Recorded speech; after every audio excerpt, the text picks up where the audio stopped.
Assalamualaikum warahmatullahi wabarakatuh. Om Swastiastu, Namo Buddhaya, salam kebajikan sahabat-sahabat dimanapun juga berada. Hari ini kembali Rismon Sianipar dipanggil di Polda Metro Jaya. Dia melanjutkan apa yang sebelumnya sudah dia mulai pada hari Jumat.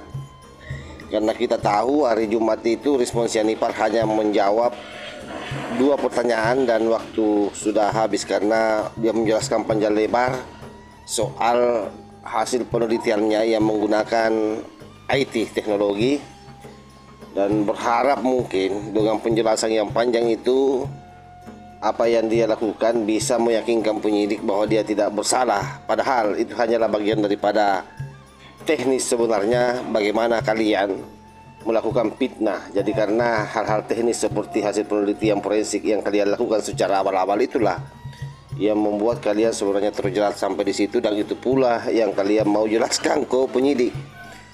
Nah, tentu karena ada 2 video yang sudah dia jawab katanya, dan itu turunannya sampai 49 pertanyaan.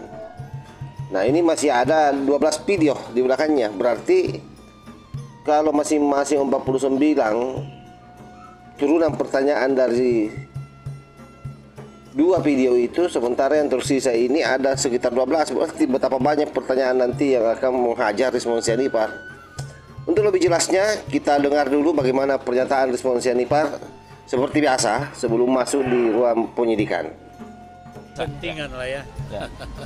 Silakan. Persiapannya apa nih, Pak Rismon? Persiapannya nggak ada karena semua sudah dalam kepala ya. Terus mengomentari sedikit dari statement dari Profesor Ova Emilia sebagai Rektor UGM ya, bahwa the devil is in the details. Artinya jangan jump into conclusion, jangan lompat ke kesimpulan tanpa menjelaskan detailnya. Kameranya. Oke. Pertama, kenapa tidak bisa dijawab lembar pengesahan penguji yang tidak ada di skripsi Joko Widodo, ya, yang disimpulkan atau dicari tahu kebenarannya oleh Profesor Sofyan Effendi, mantan Rektor UGM tahun 2002 sampai 2007, bahwa skripsi tersebut ternyata tidak pernah diuji dan isinya merupakan contekan atau duplikat dari pidato dari Dr. Sunardi. Itu dijawab dulu. Kalau memang ada ratusan atau bahkan ribuan skripsi di UGM pada tahun itu yang tidak memiliki lembar pengesahan penguji, maka sebegitu bobroknya kah UGM pada zaman itu? Sementara universitas swasta saja ya yang belum dikenal oleh publik itu syarat administrasi kelengkapan skripsi itu sangat-sangat mutlak, dan itu tidak bisa juga dijawab oleh Profesor Kuncoro sebagai mantan Ketua Dewan Guru Besar UGM ketika saya wawancara di Rossi kemarin. Itu yang pertama. Yang kedua, bisa tidak dijawab lembar transkrip nilai yang ditunjukkan oleh Dirtipidum yang tanpa tanda tangan dekan maupun pembantu dekan, tanpa stempel, dan tulisannya nilainya bertulisan tangan. Ya, yang kami jumpai berbeda jauh dengan format baku yang kami miliki. Dari transkrip nilai seseorang yang lulus di tahun yang sama dari Fakultas Kehutanan, di mana formatnya sangat baku, ada stempel, ada tanda tangan yang otoritas seperti dekan maupun pembantu dekan. Yang ketiga, bisa dijelaskan tidak nilai-nilai mata kuliah dasar umum, statistik, fisika, matematika yang bernilai D, ya, yang seharusnya itu tidak boleh untuk mencapai kelulusan di UGM. Jadi proses-proses akademik atau proses-proses pembelajaran yang dilalui oleh Joko Widodo itu justru menguatkan analisa kami dan justru mementahkan argumentasi dari Profesor Ova Emilia, ya, dan banyak lagi dan lainnya yang tidak bisa saya sebutkan di sini. Oleh karena itu ya, Profesor Ova Emilia sebaiknya buka seterang-terangnya, jangan hanya di dalam podcast internal semacam arisan ya yang menjawab UGM. Yang bertanya UGM juga. Yang bertanya UGM, yang menjawab UGM. Berani keluar gitu loh. Si rakyat bersuara ya. Stasiun TV semua, saya kira semua stasiun TV itu sudah mengundang Rektor UGM. Saya kira semua stasiun TV itu sudah mengundang Rektor UGM atau Wakil Rektor UGM. Tetapi tidak ada yang berani. Kenapa pengecut kalau benar? Gitu loh.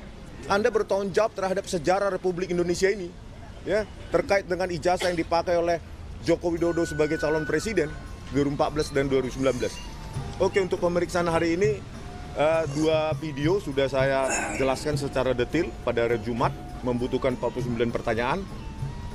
Sisa sekitar 9 video lagi, ya saya akan menjelaskan secara teknis pelan-pelan, karena ini untuk membuktikan bahwa nilai yang mempersatukan kami adalah nilai-nilai saintifik. Ya, bukan yang lain, bukan propaganda politik, bukan agenda-agenda lainnya. Oke, begitu ya. Baik. Terima kasih. Bang Mul, selaku kuasa hukum dari Nodian. Ya. Silakan. Ya. Mungkin sudah dengarkan apa yang disampaikan oleh Rismon Sianipar. Jadi hal yang sama selalu diulang-ulang. Jadi tidak ada hal yang berubah dari narasi mereka. Termasuk ketika dia bicara soal Ibu Rektor, Ibu Opa Emilia. Ini kan pernyataan yang juga dia ulangi, yang sebelumnya sudah pernah disampaikan ketika diundang di media-media televisi nasional. Dan yang saya mau bahas bukan soal konteks apa yang dia bicarakan, karena itu sudah sering kita bicarakan. Tetapi apa yang dilakukan oleh Rismon Sianipar dengan melakukan pengulangan-pengulangan narasi, sesungguhnya yang dia lagi tanamkan adalah bagaimana setiap informasi yang dia sampaikan itu dengan mengulang-ulang itu bisa tersave di kepala masyarakat. Keraguan yang muncul di masyarakat yang dia harapkan bahwa apa yang disampaikan oleh Prof. Opa itu adalah bentuk perlindungan terhadap Jokowi. Dan ingat bahwa sebelumnya Rismon pernah mengatakan bahwa Prof. Opa ini atau keluarganya, kalau bukan suaminya, itu memiliki utang 27 miliar gagal bayar katanya. Dan itu Jokowi yang menyelesaikan itu dengan Pratikno. Nah, pernyataan itu sesungguhnya yang mau disampaikan oleh Rismon ke publik bahwa yang disampaikan Prof. Opa itu tidak ada apa-apanya. Kenapa? Karena sesungguhnya dia memiliki masalah besar dan dia melakukan itu karena hanya membela Pak Jokowi, sebab dia tersandra dengan adanya 27 miliar itu, 26 miliar atau 27 miliar ya. Inilah yang akan diglorifikasi terus oleh si kucluk Rismon Sianipar ini. Nah, tetapi bagi kita, saya berharap sebenarnya pihak penyidik dalam hal ini Polda Metro Jaya ini betul-betul mempercepat kasus ini, karena sesungguhnya rakyat sudah mulai gerah. Bukan gerah karena apa ya? Karena ini adalah merupakan sesuatu yang tidak nyata menurut saya, bahwa rakyat tahu bahwa ijazah Pak Jokowi ini asli. Hanya saja digoreng-goreng, dijadikan opini untuk merusak harkat dan martabat Pak Jokowi. Tetapi sebenarnya yang mereka akan lakukan ini adalah mendegradasi kebangsaan kita, mengacak-acak persatuan dan kesatuan kita. Ini kan berupaya mencari celah. Oh, segampang ini orang Indonesia dipecah belah ya. Oh, segampang ini orang Indonesia kalau kita mau menghancurkannya, dibuat dulu berkelahi satu sama lain.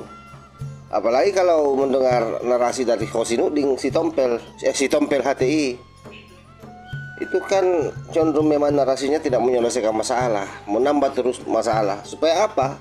Supaya kasus ini tidak selesai. Sehingga bagi saya kalau melihatnya, baik Suryo, Tipa, kemudian Rismon ini yang hanyalah tumbal sebenarnya dari rangkaian-rangkaian yang sengaja dilakukan oleh si Tompel Khosinudin. Kelihatan sekali bahwa Khosinudin tidak mau menyelesaikan kasus ini. Pendampingan hukumnya ini hanya kedok sebenarnya, bagaimana menggunakan mulut orang ini menjadi corong, perusak persatuan dan kesatuan kita, kemudian menipiskan rasa kepemilikan kita terhadap para pemimpin kita. Karena itulah target daripada HTI sebenarnya. Untuk apa? Untuk bagaimana supaya rakyat Indonesia tercerai-berai. Jadi rasa nasionalismenya ditipiskan, rasa kebangsaannya ditipiskan. Itu targetnya sahabat ya. Wassalamualaikum warahmatullahi wabarakatuh.